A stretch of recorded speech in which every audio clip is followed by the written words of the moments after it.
Warhammer 40,000 is played in a series of battle rounds. During each battle round, both players have a turn. The same player always takes the first turn in each battle round. The mission you are playing will tell you which player this is. Each turn consists of a series of phases, which must be resolved in order. The phases are as follows: the movement phase, the psychic phase, the shooting phase, the charge phase, the fight phase, and the morale phase. Once a player's turn has ended, their opponent then starts their turn. Once both players have completed a turn, the battle round has been completed and the next one begins, and so on. In the grim darkness of the far future, there is only war. Hello, Earthbound humans. Welcome to GeekWarehouse. My name is Fenn, and today we're going to learn how to play Warhammer 40K. So, I'm skipping the tutorial on painting and how to assemble models and what to do, and I'm literally just going to look at the start playing pages. So we're going to need dice. Dice are primarily used to sort of determine everything in the game. Then we're going to need a range ruler. 6 inches seems a standard size for everything. Data sheets. So you know how to play what units and what they can do. Everything you need written on the back. Next, core rules. Core rules. The box and the map. Okay, so we're cheating a little bit. I didn't build all the models, and we want to get through this in a simpler way. So, frag that, we're going to go and explain this very, very simply. Step 1 is you need a friend to play with. I'm by myself right now. Step 2 is once you've found your friend, you now want to play. So you've got to pick a team. You are using the first strike kit. You're going to have to play either that guy or an infected worshipper of Nurgle, represented in red. Once you've picked your side, you need to pick your objective. Now, you can do the last man standing, or you can follow a mission from the first strike. We're going to say that it's just a straight kill 'em. So these are the two forces that we're going to play with, 2v2, and we need to decide who's going to go first. So I will roll, I get a 3, the opponent will roll, they get a 3, just because I needed a simple example to do this. Let's try it again. I roll a 1, my opposition rolls a 4. They go first. So what that means is the next step is they would start first. So you have to start within 6 inches from your edge of the board. Hey, 6 inches! So I would say, I'm going to put him here. 1 model. Now, Space Marine's turn. You can start to put 1 model 6 inches in. It's looking like chess. Then back on this side. Your models have to be within 2 inches of each other. So again, just to give you an example, 2 inches from the edge to edge. So he could be at maximum about that far. My angle's not perfect, but I think you get the idea. So within 2 inches of each other, and for the sake of ease, I'm going to say these guys are going to stand very close together. Congratulations, you've set up the board. Next step, now you can actually theoretically start killing each other. There's many phases that you need to go through, which in this book can be found on page 3. Basically what the first movement is, the first section is move. What that means is your guy can move different. You need to check your little cheat sheet. Intercessors. The intercessor can move 6 inches. So if I wanted, I could tell my dude to move. I could also say I'm not going to move because I'm happy where he is. But movement is the first phase. After that, it's a psychic phase. None of my units are psychic. After that, it's the shooting phase. Everyone has guns. And they have a range too. So range on a bolt pistol, its range is 12 inches. So that would be 6 and 6, so well within range. So I could then roll to shoot. So to help with this, movement, weapon skills, how hard you can hit. Ballistic skill, how hard you can shoot. Ballistic skill of a straight up intercessor is +3. That means I need to roll my nifty 6-sided dice, and I need 3 or more to hit my opponent. So I would miss, and I'd assume my next dude would shoot. I hit! Okay, cool. Next phase would be wound. In other words, did I actually kill the guy? Or at least do some damage? Now, just as a point of reference, wounds are W, and these guys have 2 wounds. So if both of them had shot one person and hit both times, then we'd have a good chance to kill the guy. Makes sense. The intercessors are shooting with their pistol with a strength of 4. The Plague Marines have a toughness of 5 because it is up 1 If they were the same number, you roll 4 or more. If it's higher, then it's a 5. You need 5 or more you need. And if it's double, so in other words, if they were 8 or higher, then I would need to roll a 6. So my one guy, I hope you get good. So I need a 5 or 6 to hit, or to wound. I get a 5, boom. The wound is almost there. He gets to check if it deflects off his armor, because he's hardcore in power armor. He's successfully hit and he's successfully potentially done damage. Now he gets to do an armor save, and his armor save is the last one, which is +3, means he needs a 3 or higher, and he will not be hurt. The armor will be damaged, but he'll be fine. So let's roll it for, let's do a low dice because I want to kill him. Roll on this side, so he needs anything higher than a 3. He gets a 5. So sorry for the Space Marines. They didn't do any damage, but you get the idea. That is shooting. Shooting phase is done. Moving on to charge phase. Now, if you read your rulebook, you'll know that if you fire a bolt pistol, you can still charge afterwards. It's a little weapon. You're not going to put yourself out running and shooting. You'll be fine. But to charge, it's always going to be 2 dice rolled to see how far you can charge.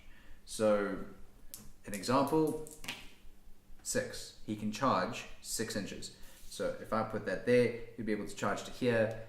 That's as far as 6 is, so he's not going to be able to get into close combat. He's not going to be able to hit him with his weapon. So the charge fails, so he's not going to be able to charge. He stays where he is.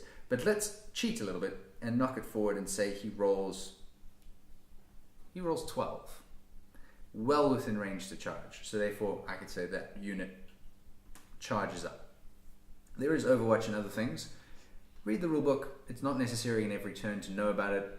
It's an advanced thing. It's fine. For the moment, he's made his charge. And let's say for the other guy, 8, 6 would get you about there. 8 would get you about here. So that would be not far enough. So I'm going to put him back. So he wouldn't have made it.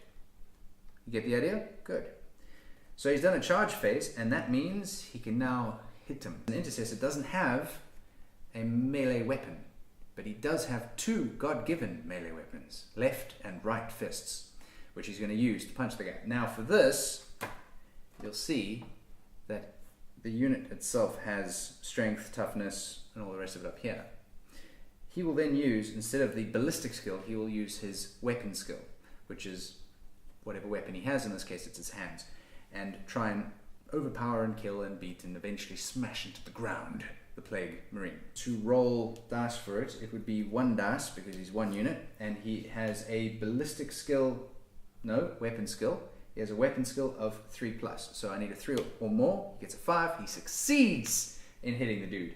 Now, it is his strength versus the Plague Marine's toughness, or his S versus the Plague Marine's T. Making sense? His strength is 4, the toughness is 5. That means if it was the same, it would be a 4 or more because it is higher, because his toughness is higher.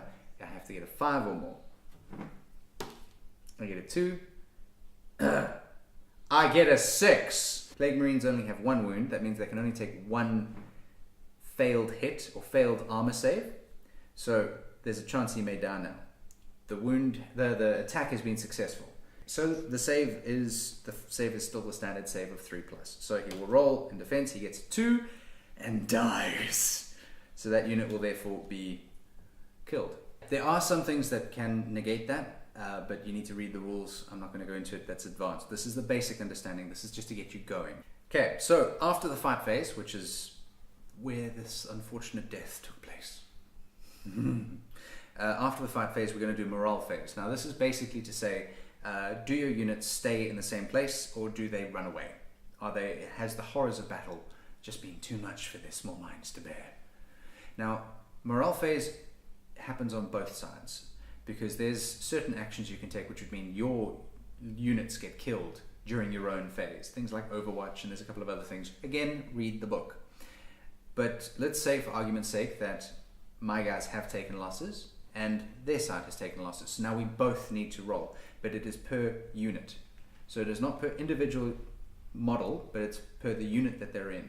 So now in this unit, let's say that there were 3, and now 1 has been killed. So the leadership of this unit, LD on your card, is 7. You need to roll 1d6 plus 1 per model that has been killed. So if I lost 1 model, it'll be 1d6 plus 1.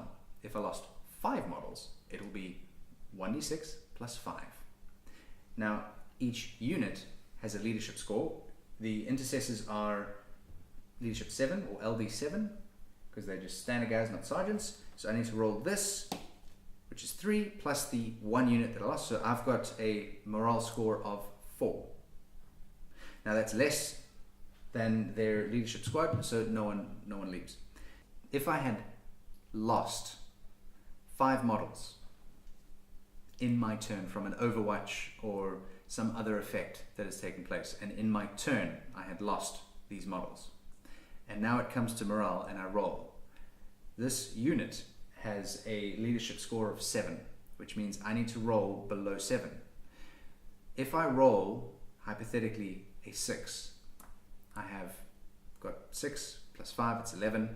The difference between the score, which they are 7, my score would be 11, the difference being 4, would fail their morale phase. That unfortunately means that they no longer are taking part in this battle.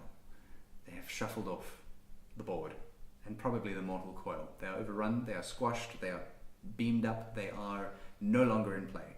So if this unit had suffered that much, their morale would fail and they would be removed from play. So this is another element to the game which makes it all the more complex and difficult, which is all the more fun. But this side lost as well. So we're still in the Space Marines turn, that side lost as well. They've got a very small unit of, let's say, 2. Let's say that was their unit, there was only 2, and they've lost 1. Their leadership score of a Plague Marine is 7 as well. That'd be very hard to fail their morale because it would need to be 6 plus 1, which would be 7. They'd lost 1 unit, so in other words, it's impossible to fail the roll. If I'd rolled a 6, that would be plus 1 because the 1 unit died. 7, they need 7, they're safe. Makes sense. So in that scene, or at least that turn, that would be happened. This unit would disappear and that would be the last unit on the field. And that brings you to the end of the phases. And then it is your opponent's turn. And that's the game in general. In very light terms, this is enough to get you started. I've butchered my way through this, and there's a good number of you that are going to complain bitterly in the comments below because yes. But now you have a general idea of how to play. Go play.